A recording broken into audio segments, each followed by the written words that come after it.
architect. Buildings are collapsing actually because of unethical architectural issues. A slab is not supposed to be cast, architect amesema koroga. Okay, kwa sababu I don't know whether you've had these issues.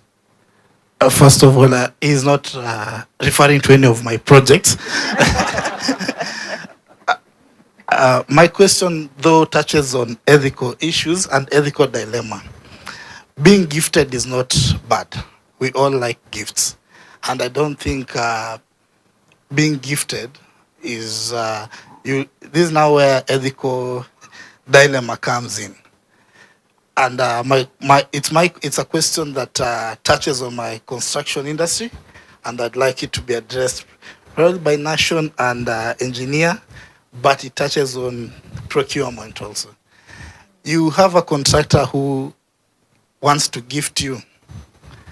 You've gone to site, and unfortunately, he has seen you receive a call, and that call, you remove a phone ya Techno. Si kwa ubaya ati Techno ni mbaya, lakini umetoa simu ya Techno.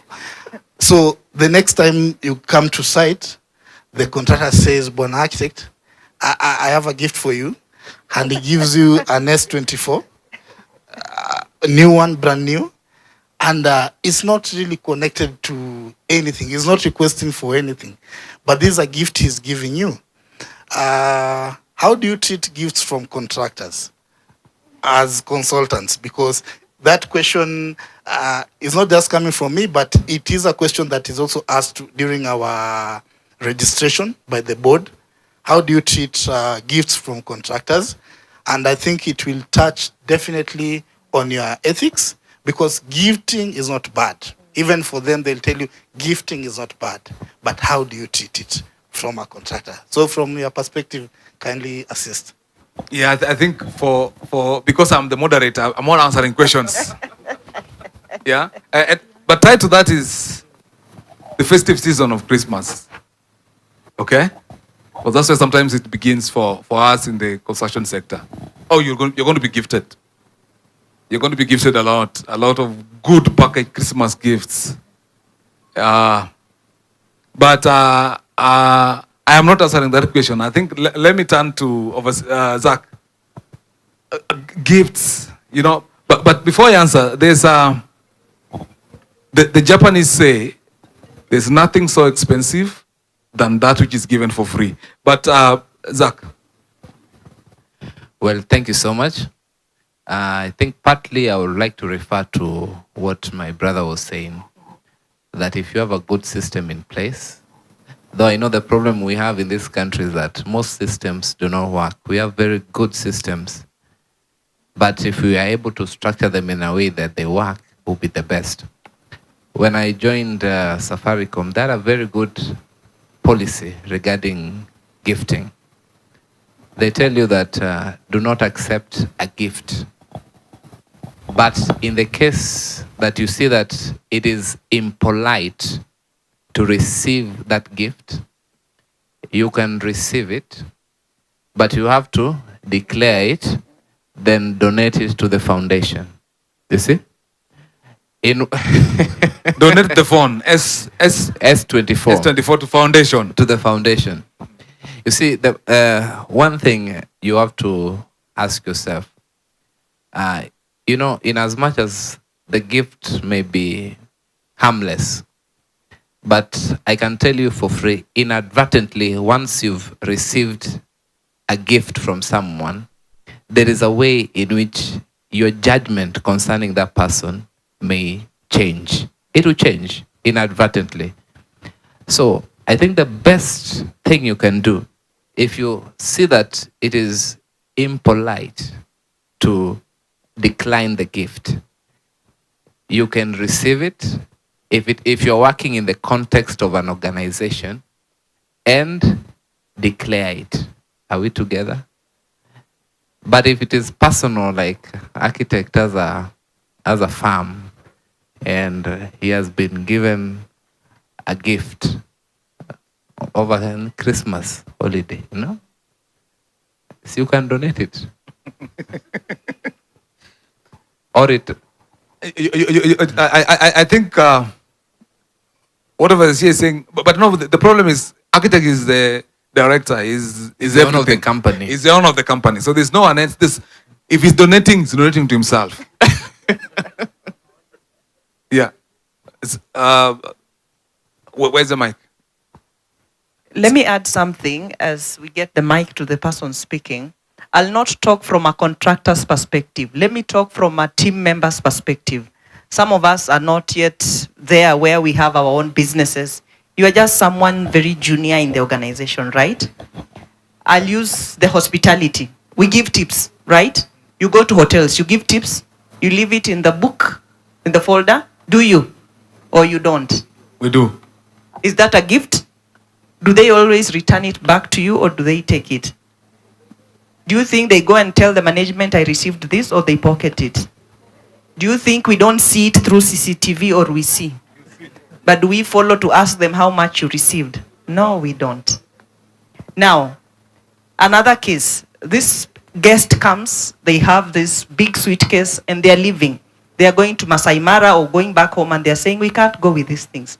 We are leaving them to this housekeeper. They really did a fantastic job and we're leaving it to them.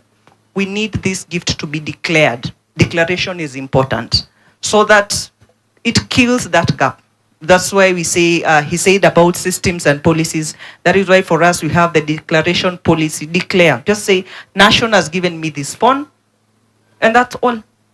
We won't take it from you. It's yours. Yeah. Sam. Thank you. I think that's a very important question that calls on us as Christians to tackle it. I liked what he mentioned on processes, but the fact is that in this country, processes are not working, and that's why I think we are here. Even the organization where I work in, I can tell you I deal with compliance, and processes are not working. You find the issue of gifts, the way Zach is my colleague, we say we declare. But even at top level, people receive and they don't declare. So I can tell you that that is a very critical thing. But going to the exact point, you're an architect, you're supposed to supervise this contractor. That relationship, because the pure reason why gifts are a problem is that relationship creating a conflict of interest. By that S24 iPhone you receive, already there's a conflict. You look at this person in a different way. You appreciate them. And you will overlook so many things in that project. Let's be very honest about this thing. The simple thing for me, I would advise in such a case, stand firm, even if the organization, like us, we say, accept low value merchandise. Where I work in M-Pesa Africa, we say totally zero gift policy. So I would encourage all of us to accept zero gift policy. It's very, because the salary you get is enough, or the fee you receive from your project is enough. That thing is very tempting. Go and compromise. It will be presented in court as an evidence of some compromise you undertook. And once your reputation is destroyed as a professional, you are done. So for me, I would encourage that no gift policy. Wonderful. Why are we not clapping on that point?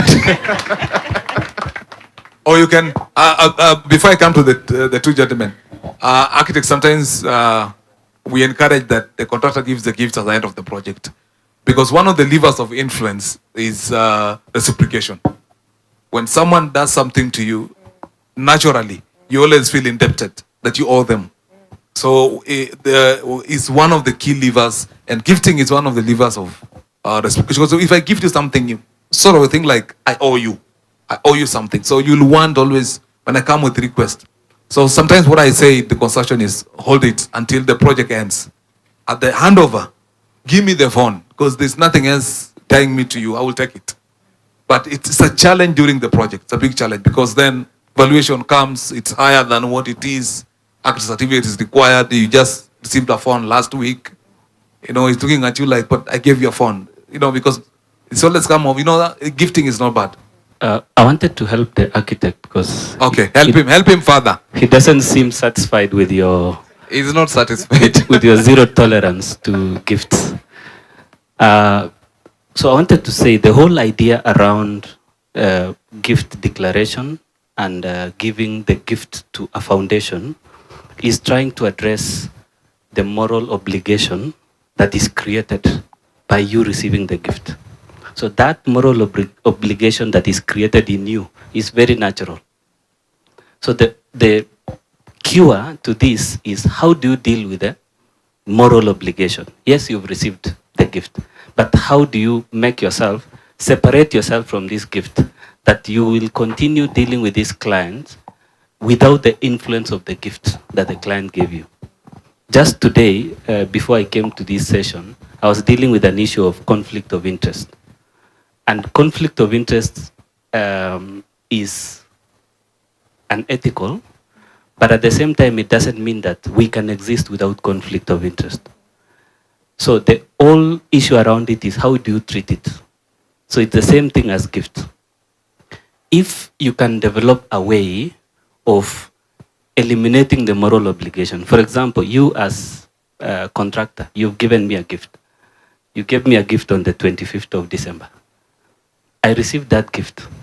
But then I put it somewhere. I know this gift I'm going to donate to someone else. But you as a contractor, I will invite you when I'm going to donate that gift. Then I also provide another donation. Then as we are going to gift that to someone else or to a foundation, I'm telling you, the gift you gave me, I am adding this, let us go and donate. We have zeroized that game. He knows that next time I accept gifts, but there are other people who deserve more than myself. So I'm asking you, if you are to donate to me, you're actually donating to a foundation or you're donating to someone else. So you're transferring that. And at the end of the day, that person, you owe nothing to that person. And you've transferred that moral obligation. Now, the next thing also is, or the other way you can do is, you've gifted me today. Tomorrow, I also gift you. So I also throw back the ball to you. So I eliminate that moral obligation completely. So when we are looking at each other, we are looking at each other, people who have gifted each other, and we are at a level playing ground. Thank you.